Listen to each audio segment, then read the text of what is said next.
ایمان کے بنیادی اصول 5۔ پہلا ان میں سے عقیدہ، ایمان اس کو کہتے ہیں۔ ایمان جن چیزوں پر لانا ضروری ہے، پہلی چیز اللہ تعالیٰ کی ذات، اللہ تعالیٰ کو وحدہ لا شریک ماننا ہے، اور اس کو توحید کہتے ہیں۔ اس کے بالمقابل جو دوسری چیز ہے اس کو شرک کہتے ہیں۔ توحید کی 2 قسمیں، یا دوسرے لفظوں میں سمجھ لیں تو شرک کی 2 قسمیں ہیں، شرک فی الذات اور شرک فی الصفات۔ بعض وہ صورتیں ہیں جن میں اللہ تعالیٰ کی ذات میں شریک کرنا لازم آتا ہے، وہ بھی کیا ہے؟ مشرک، اور مشرک کی کبھی مغفرت اور بخشش نہیں ہوتی۔ اور دوسری قسم ہے شرک فی الصفات، وہ صفات جو اللہ تبارک و تعالیٰ کا خاصہ خداوندی ہیں، خاص اللہ تعالیٰ کے ساتھ ہی خاص ہیں، باقی کسی میں اس صفت میں سے کچھ بھی نہیں پایا جاتا۔ اس میں اگر وہ کسی کو بھی شریک کرے گا تو مشرک ہو جائے گا۔ اس کے علاوہ جتنی صفات ہیں جو مشترک ہیں، اس کے اندر نیت کا اعتبار لازمی ہے کہ آیا اس نے جو اس کی طرف نسبت کی ہے تو نسبت کیسے کی ہے، اس کی میں تفسیر پہلے عرض کر چکا ہوں۔ تو آمنت باللہ، اللہ پر ایمان لانے سے متعلق یہ بات ہوگی۔ اس کے بعد اگلی چیز ہے بھائی وملائکتہ، جتنے بھی اللہ کے فرشتے ہیں سب کو ماننا ضروری ہے۔ اب فرشتے کتنے ہیں؟ وما یعلم جنود ربک الا ھو، اللہ کے یعنی فرمایا تیرے رب کے لشکر وہی جانتا ہے اور کسی کو نہیں پتہ۔ اب کتنی تعداد ہے کوئی پتہ نہیں۔ بعض روایات کے مطابق یہ جو بیت اللہ شریف ہے، جہاں جس طرف ابھی ہم نے منہ کر کے نماز پڑھی، جو مکہ مکرمہ میں ہے، اس کے بالکل اوپر 7 آسمان اوپر ایک اور قبلہ ہے جسے بیت المعمور کہتے ہیں، وہ فرشتوں کا کعبہ ہے۔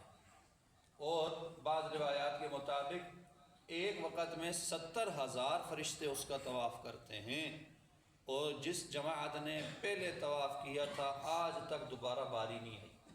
تو اب کتنی تعداد ہے اللہ جانے۔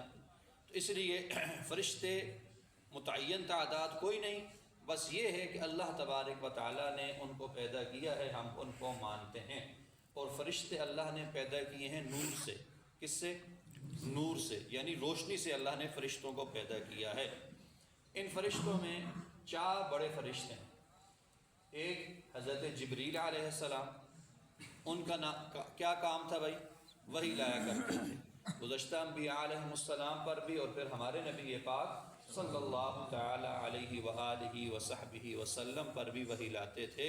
اب چونکہ حضور آخری نبی ہیں، اب قیامت تک کسی نئے نبی نے آنا نہیں، وحی کا سلسلہ بھی ختم ہو گیا۔ دوسرے بڑے فرشتے ہیں بھائی میکائیل علیہ السلام، ان کا کیا کام ہے؟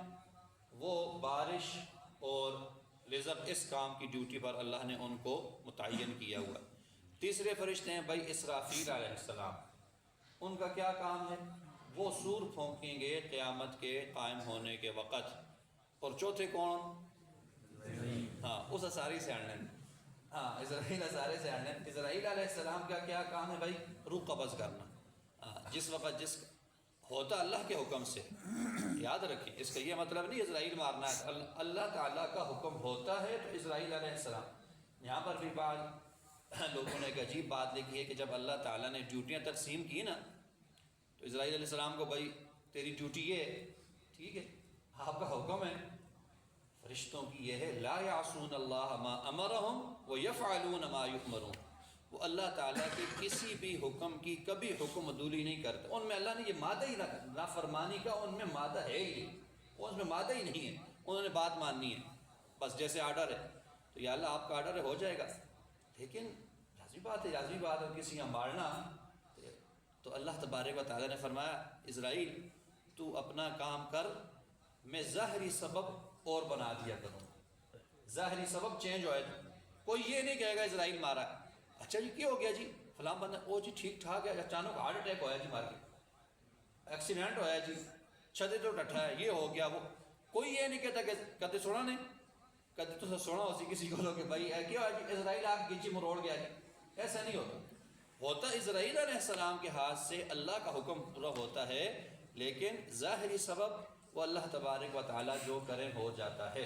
تو یہ ہے فرشتے، ان پر ایمان لانا بھی ضروری ہے۔ اور یہ ماننا بھی ضروری ہے کہ یہ وہ مخلوق ہے جس کو اللہ نے نور سے پیدا کیا ہے، اور اللہ تبارک و تعالیٰ کے کسی حکم کی یہ نافرمانی نہیں کرتے۔ یہاں ایک بات سمجھنی صرف ضروری ہے، فرشتے کس سے بنے ہیں بھائی؟ نور سے۔ انسان کس سے بنے ہیں؟ مٹی سے۔ انسان بشر مٹی سے بنا ہے۔ یہ ہمارے نبی پاک صلی اللہ علیہ وسلم کا اعجاز اسی صورت میں سمجھ آئے گا، اور ہم مانتے ہیں، جو ہمارا ایمان ہے، جو قرآن کے روح سے ہے، کہ ہمارے نبی ہیں بشر، ہیں بشر۔ مقام اتنا بلند ہے کہ نوریوں کا سردار ہے جبریل، وہ ہمارے نبی کی چاکری کرتا ہے۔ یہ ہمارے نبی اگر تو نور نور ہے بھائی، ہمارے نبی ہیں بشر۔ قرآن کہتا ہے قل انما انا بشر مثلکم، میں ہوں بشر، انسان ہوں، لیکن مقام کتنا بلند ہے کہ سدرۃ المنتہا پر پہنچ کر جبریل رک گیا۔ نوریوں کا سردار ہے نا جبریل علیہ السلام، فرشتوں کا سردار ہے، وہ رک گیا۔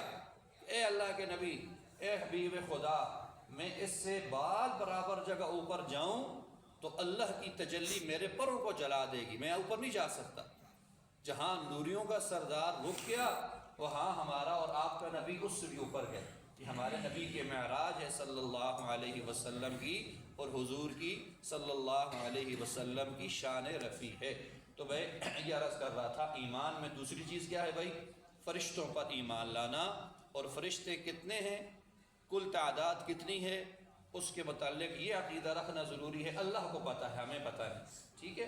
بنے نور سے ہیں، 4 بڑے فرشتے ہیں، ان کی جو جو ڈیوٹیاں تھیں وہ میکائیل علیہ السلام وہ ڈیوٹی کر رہے ہیں، اسرافیل علیہ السلام جب وقت آئے گا کریں گے، اسرائیل علیہ السلام کر رہے ہیں۔ جبریل علیہ السلام کا کام تھا انبیاء علیہ السلام پر وحی لانا، چونکہ ہمارے نبی آخری وحی نبی ہیں اور وحی کا سلسلہ ختم۔ جبریل علیہ السلام کی جو ڈیوٹی وحی لانے والی تھی وہ ختم ہو چکی ہے۔